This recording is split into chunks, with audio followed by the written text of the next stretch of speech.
Thanks for checking out this movie review video. So this is for the 2022 Texas Chainsaw Massacre film that is on Netflix. It's a Netflix exclusive film.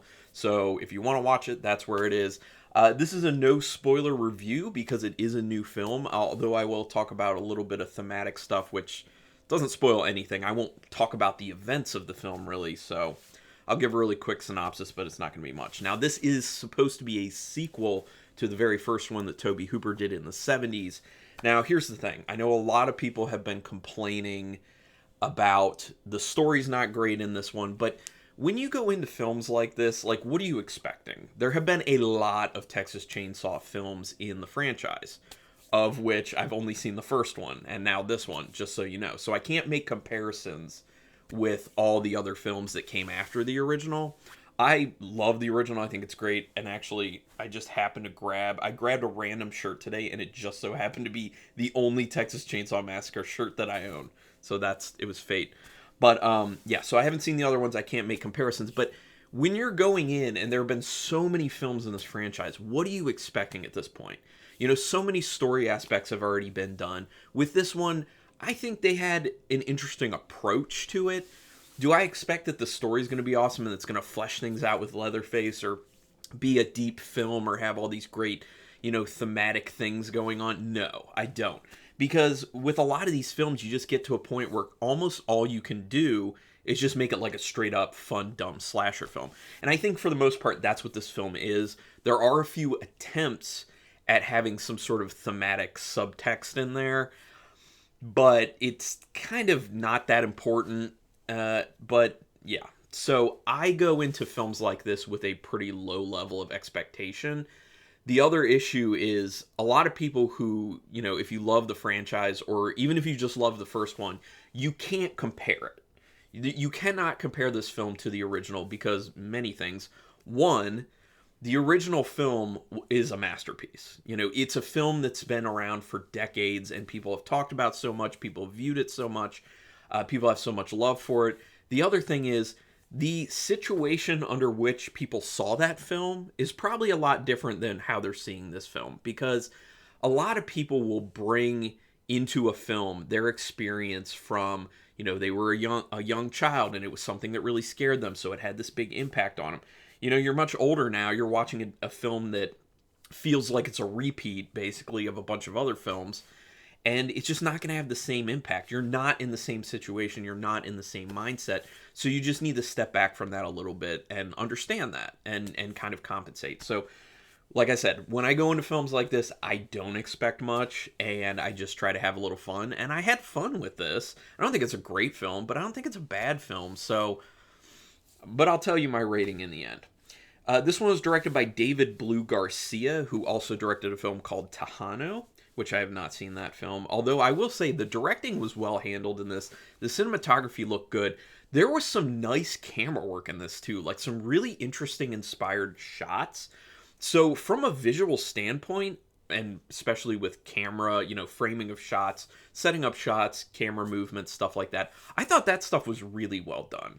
So I thought Garcia more than did his job, especially because the Ryan and Andy Tohill were the people who started directing this film. Apparently they got about a week into it and then parted ways because of creative differences with Legendary, the studio, which who knows what that means. I was looking for more information on that online and I just could not find anything other than they separated because of creative differences.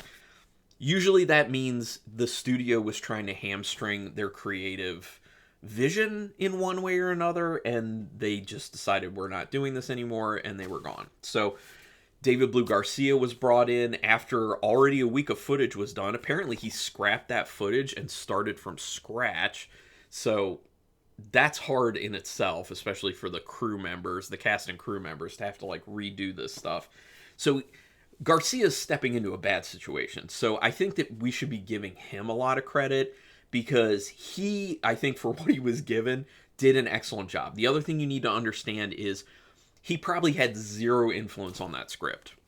Because he's coming in and production has already started, the studio's got to be like, okay, you have this many weeks and this much budget, get it done. So he doesn't even have time to mess with stuff like that. I guarantee it. So What he shot was probably what was already scripted, and he was not really allowed to deviate from that. So understand what his actual role most likely was, and let's give him credit for actually pulling off what he did. The script itself was written by Chris Thomas Devlin, who hasn't really done anything else before. And the story from two individuals, Fede Alvarez, who did the 2013 Evil Dead, which was a good remake, and I think people liked because it was a different take. It was a different take and feel than the original Evil Dead. It was more serious. He also did Don't Breathe, Don't Breathe 2, and The Girl in the Spider's Web. Also involved in coming up with the story was Rodo Sayagues, who also worked on the 2013 Evil Dead, Don't Breathe, and Don't Breathe 2.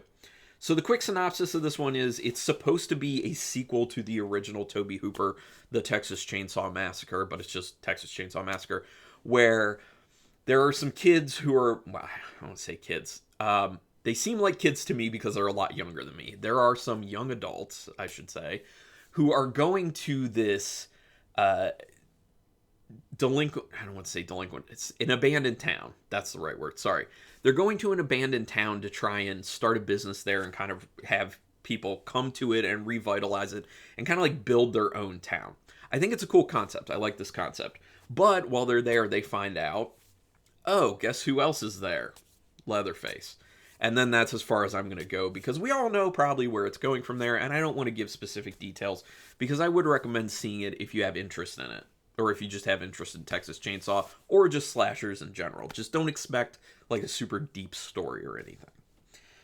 They start with a good original Texas Chainsaw Massacre feel. There is a little bit of kind of footage from the original one that shows up immediately, so it does get you into a nice kind of nostalgic headspace, which is nice.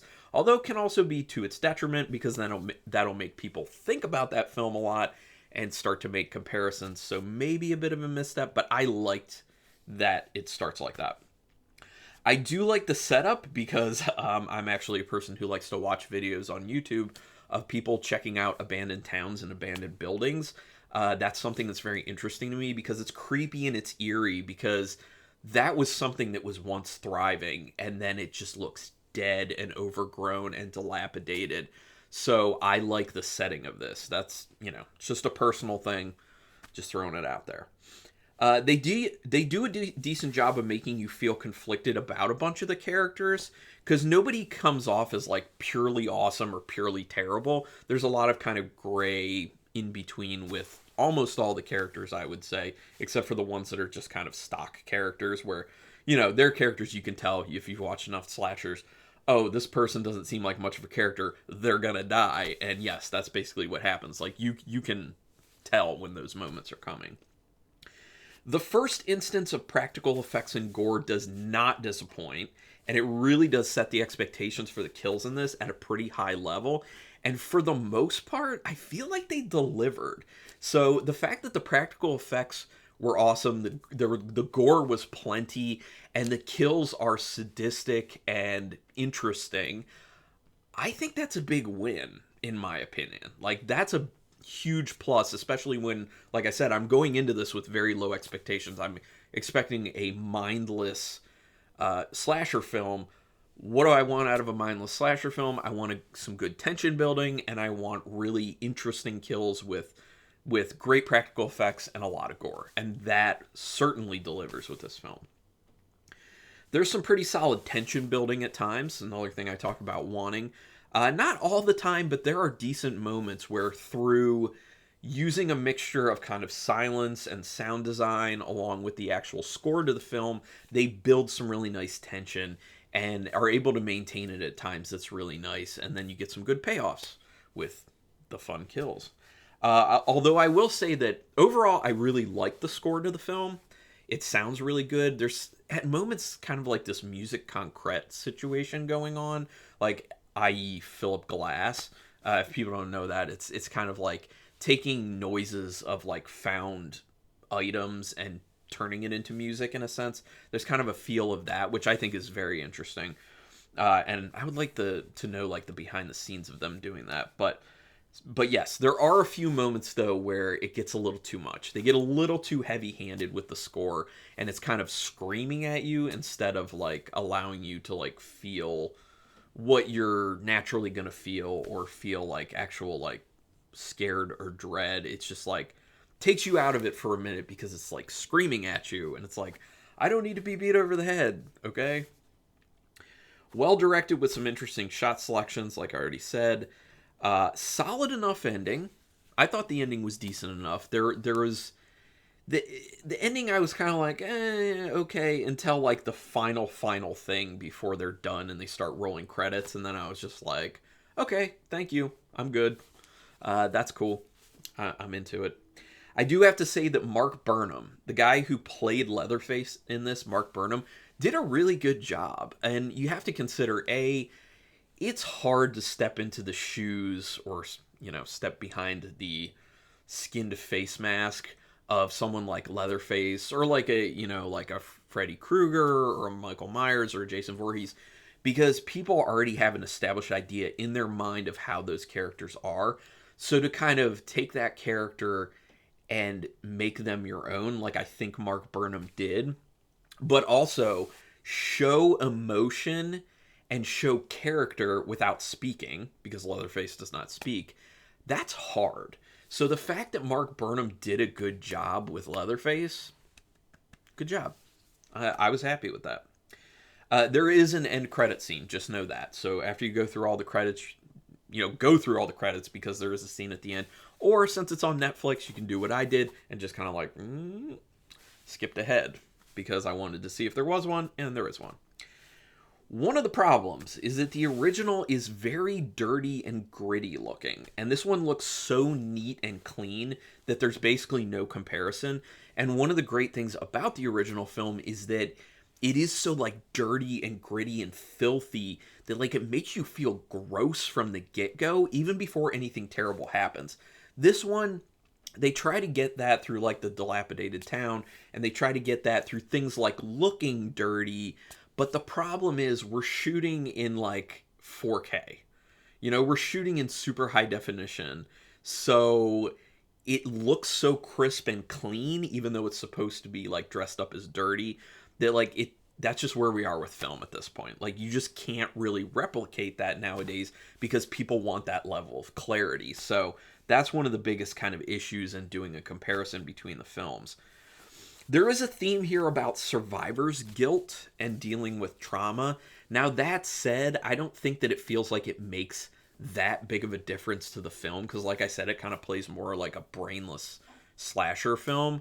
So it's there, and like I recognize that they made an attempt with it, but it didn't really end up mattering all that much. Maybe someone else really liked it, and you can let me know in the comments, but it's more of like a nowadays survivor's guilt thing that's kind of also tied to survivor's guilt from the original film. So I'll just say that much.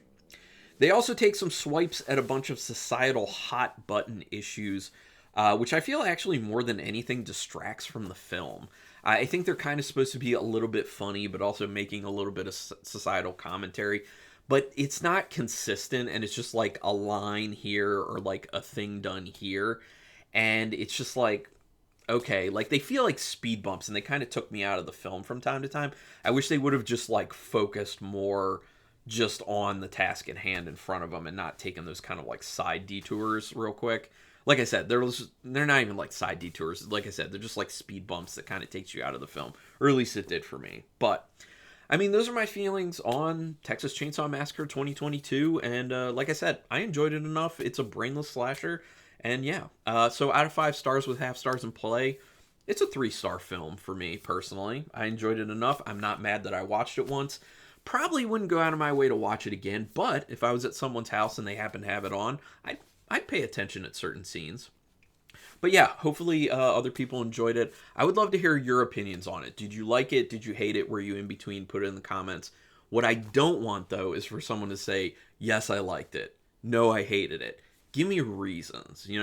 We have a tendency when we agree with someone or disagree with someone to just say the most basic thing and be like, I hate it, I like it.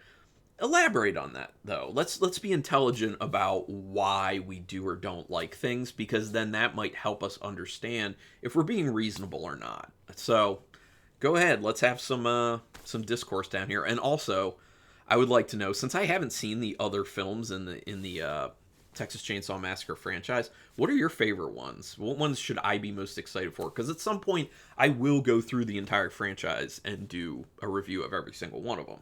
It's just not right now. But anyway, once again, comments. Do me a quick favor, though. Hit subscribe if you haven't already. If you have, you are awesome, and I love you for that. If you haven't, it is quick, it is painless, it costs you no money, and it literally motivates me. At the moment when I'm doing this video, I'm not making money doing this or anything, so I get motivation from seeing new people subscribing. Just trying to build a nerdy horror community here, so please join it. Also hit the notification bell button, and that way you'll know when I'm putting up new videos. I usually put up 4 a week, and actually I will give you a preview. One of the other no spoiler reviews I'm going to do is for Antlers, which is available on HBO Max at the moment. So that one's coming up very soon after I do this one. I'm also going to be doing Last Night in Soho and the beta test, which is on Hulu. So yeah, look out for those. But anyway, thanks everyone for taking your time to watch this video, and until next time, keep it brutal.